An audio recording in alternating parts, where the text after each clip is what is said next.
Hello বন্ধুরা, চলে এসেছি সকাল সকাল একটা নতুন ভিডিও নিয়ে। আজকে কিন্তু আমরা লাটাগুড়ি থেকে চলে যাব। আর লাটাগুড়ি থেকে যাওয়ার আগে কিন্তু দিদিভাই সকালবেলা দেখতে পাচ্ছ ডিম টোস্ট নিয়ে চলে এসেছে। একটা বড় ডিমের উপরে 3টে পাউরুটি, মানে পাউরুটিগুলো কিন্তু খুব মিষ্টি মিষ্টি। আর তারপরে আমি দিদিভাইকে বলে বাইরে গিয়েছিলাম যে বাইরে থেকে দুটো লেস আর এই যে দুটো কর্নাটো নিয়ে এসেছিলাম, খুব খেতে ইচ্ছা করছিল। আর তারপরে আমি বসে বসে খেয়ে নিচ্ছিলাম আইসক্রিম। আর ওখানে দিদিভাই ফোনে চার্জ দিয়ে খেয়ে নিচ্ছিল আইসক্রিম। আর আইসক্রিমটা খেতে অনেক টেস্টি ছিল। এই আইসক্রিমটা এই কর্নাটোটা আমি এই প্রথমবারই খেলাম। আর দিদিভাইয়ের জন্য এনেছিলাম একটা বাটারস্কচের, আর আমার জন্য এনেছিলাম একটা চকলেট ফ্লেভারের, ঠিক আছে। আর আমার তো মানে রেডি হতে তাও একটু টাইম লাগছিলো, কারণ মেকআপের জিনিসগুলো নিয়ে গেছিলাম। কিন্তু মনে হয় নিয়ে যাওয়াটা বেকারই হয়েছিল, কারণ প্রথম দিনে তো প্রচণ্ড গরম ছিল। মেকআপ করার পর মোটামুটি সব গলেই গেছিলো। আর এই যখন আমি আর দিদিভাই নাচছি দুজনে টিং টিং টিং টিং টিং টিং টিং টিং, দিদিভাইকে বলে বলে আড়া হয়ে যাচ্ছিলাম যে তুই রেডি হ। আর ওসি পিছনে ঘুরঘুর করছিল। আর আমি যতক্ষণ এখানে একটু রেডি হয়ে নিচ্ছিলাম, আমরা দেখতে পাচ্ছি ঝপঝপ করে আমি রেডি হয়ে নিচ্ছি। রেডি হতে গেলে আর এখানে মেকআপের জিনিসগুলো প্রায় সবই নিয়ে গেছিলাম, মোটামুটি টোনার, সিরাম, ময়শ্চারাইজার, এই দেখো এখন ফাউন্ডেশন। আর যেভাবে আমি ফাউন্ডেশন লাগিয়েছি এইভাবে ফাউন্ডেশন লাগানো উচিত না, কিন্তু যেহেতু তাড়াহুড়ো ছিল সেজন্য তাড়াহুড়োর মধ্যে আমি জাস্ট আমার নিজের যেহেতু মানে কালারের যে সেটটা মুখে মানে ফেসের সাথে যে ফাউন্ডেশনের সেটটা যায় সেটা আমি জানি বলে পটপট করে লাগিয়ে নিয়েছি। কিন্তু যারা জানো না তাদের মনে মিক্স করে তারপর লাগানোটা উচিত, কারণ আমি তো অভ্যাস হয়ে গেছে না, সেটা হলো একটা সবথেকে বড় ব্যাপার। তারপর ওখান থেকে এত রোদ, বাইরে আমরা ছাতা নিয়ে বেরিয়ে পড়েছি। আর আমি আর দিদিভাই আজকে টুপিও পরেছিলাম, কারণ আজকে তো আমরা সাফারিতে যাব।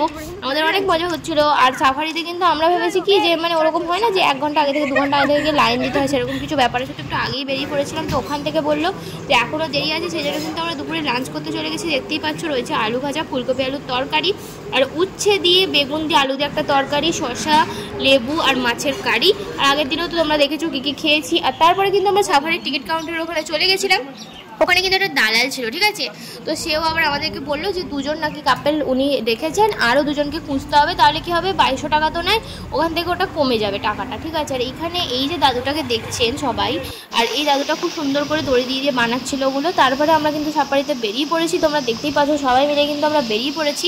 আর আমাদের অনেক মজা হচ্ছিলো সাফারিতে যাওয়ার পরে, কারণ এত ঠান্ডা হাওয়া দিচ্ছিল। আর কিন্তু দুপুরে রোদটা যদিও ছিল, সবাই বলছিল যে যত রোদটা কমবে যত সন্ধ্যেটা বাড়বে তাহলে হয়তো তোমরা মানে বাইসন বা হচ্ছে হাতি বা একটা হরিণ ছিল সেগুলোকে তোমরা দেখতে পাবে। মানে না দেখার চান্সই বেশি, কারণ এই যে ট্যুরের টাইমগুলো রোজই এই টাইমে ঘটঘট করে গাড়ি যায়।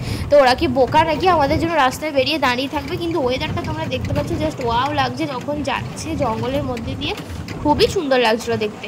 কারণ এরকম মানে ঠান্ডা শান্ত পরিবেশ তো চট করে, এখন তো সব জায়গায় গাড়ি, টোটো, অটো, চ্যাঁ এ তো লেগেই আছে। তারপর ওখান থেকে অনেকক্ষণ ঘোরানোর পর যখন রাস্তায় নিয়ে এলো আর পুরো সমান রাস্তাটা, সেখানে আরও বেশি ভালো লাগছিল, কারণ জঙ্গলের রাস্তাটা একটু উঁচু নিচু, তখন গাড়িটা একটু খটখট করছিল। আর এই সময় পুরো সমান, পুরো যেন মুভি করছি, মনে হচ্ছে যেন সিনেমার শুটিং হচ্ছে। আমি আর দিদিভাই উড়ে যাচ্ছিলাম দুজনে একসাথে, মানে দারুণ ছিল ওয়েদারটা। মানে যাকে বলে এই সময় ঘুরতে যাওয়ার জন্য ওই সমস্ত জায়গাগুলো একদম পারফেক্ট।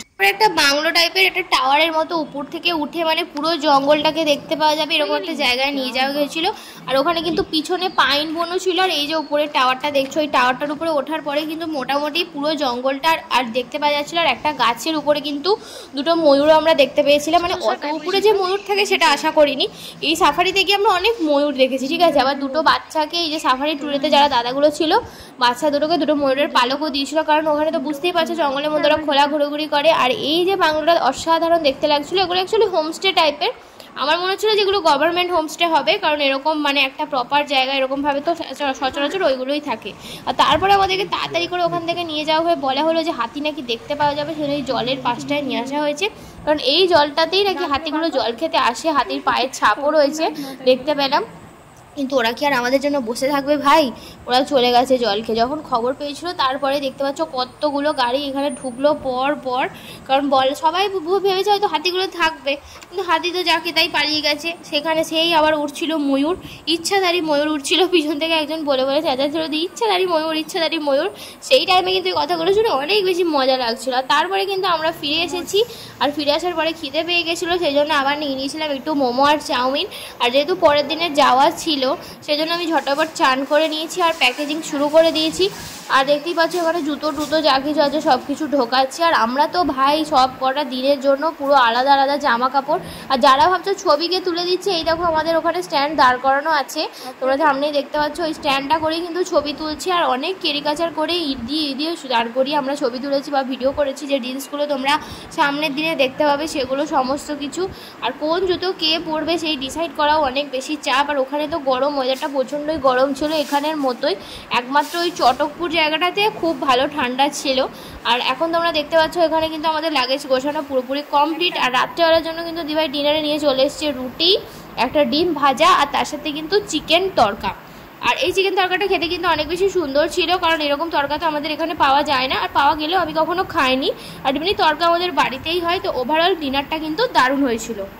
তারপর কিন্তু ওখান থেকে চলে যাচ্ছিলাম গাড়িতে করে একটা জায়গায়, আর সেই জায়গাটার নাম হচ্ছে লামাহাটা, মানে ওখানে আমরা গিয়ে স্টে করব। কিন্তু তার আগে কিন্তু আমরা এখানে দাঁড়াবো একবার, কারণ দাঁড়ানোটার কারণ হচ্ছে কি, আগের দিনে যখন আমরা যাচ্ছিলাম, ঠিক আছে, তো তখনই আমাদেরকে বাসে করে যেতে গিয়ে ওই মূর্তি নদীর ওখানে আমরা ভেবেছিলাম যে মহাকাল মন্দিরটা দেখবো, আর এটাই হচ্ছে কিন্তু সেই মহাকাল মন্দির। এই মহাকাল ঠাকুরের মন্দিরটা কিন্তু অনেক বেশি জাগ্রত, আর এটা কিন্তু জঙ্গলের মধ্যেই। আর এখানে দেখতে পাচ্ছ স্থানটা, মানে জায়গাটা প্রচণ্ড পরিমাণে ঠান্ডা, সুন্দর একটা শান্তির জায়গা, মানে মানুষজন কম।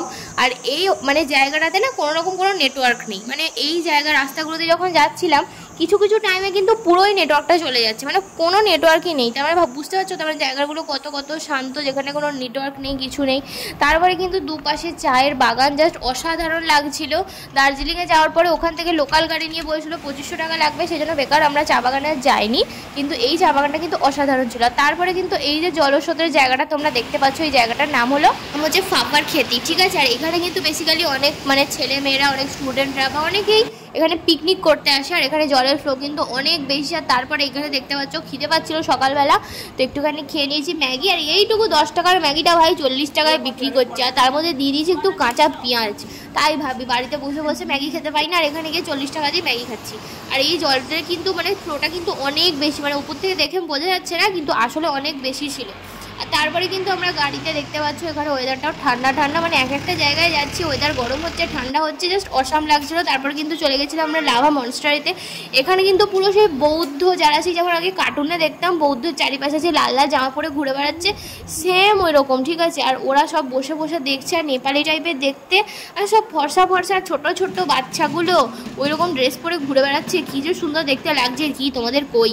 আর এখানে দেখতে পাচ্ছ আমাদের মাছলি যার কি রানী হ্যাঁ ভারী জওয়ানি হ্যাঁ উসকি, তো দিদিভাই এখানে উঠে যাচ্ছে হেঁটে হেঁটে, অনেক মজা হচ্ছিল। রোদেরকে দেখো এখানে খেলা করছে রোদের মধ্যে। দিদিভাই বসে ওখানে একটা ছবি তুলতে বলেছিল আমাকে, ঠিক আছে, তো দিদিভাই নিজে বসে একটা ছবি ছিল। আর যেমনি আমরা ছবি তুলতে শুরু করলাম, সবাই ওখানে এসে বলতে বলতে ছবি তুলতে শুরু করে দিল। আর তারপরে এটাই হচ্ছে সেই বৌদ্ধ মন্দির টাইপের, লাভা মনস্টারের ভেতরে এটা রয়েছে। আর মানে বলবো জায়গাগুলো সত্যিই সুন্দর, মানে এত দারুণ দারুণ সমস্ত জায়গা এত তাড়াতাড়ি কভার করেছি আমরা, কেউ হয়তো ভাবতেও পারবে না। আর এইটাই হলো সবথেকে ভালো ব্যাপার।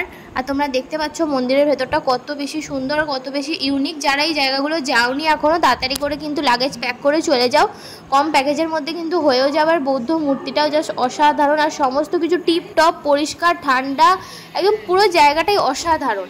আর তারপরে পুরো লোকেশনটা এখান থেকে দাঁড়িয়ে কিন্তু দেখতে পাওয়া যাচ্ছিল। আর এখানে দুটো জায়গায় প্রসাদ রাখা ছিল, খোলাই রাখা ছিল, তাই ওখান থেকে দুটো নকুলদানা নিয়ে কিন্তু খেয়ে নিয়েছি। আর এই এরকম সুন্দর সুন্দর ভিডিও আরও দেখার জন্য কিন্তু আমাদের চ্যানেলটা লাইক শেয়ার সাবস্ক্রাইব করতে ভুলো না। Thank you for watching. পরের দিনের সুন্দর ভিডিও আবার আসছে। Thank you.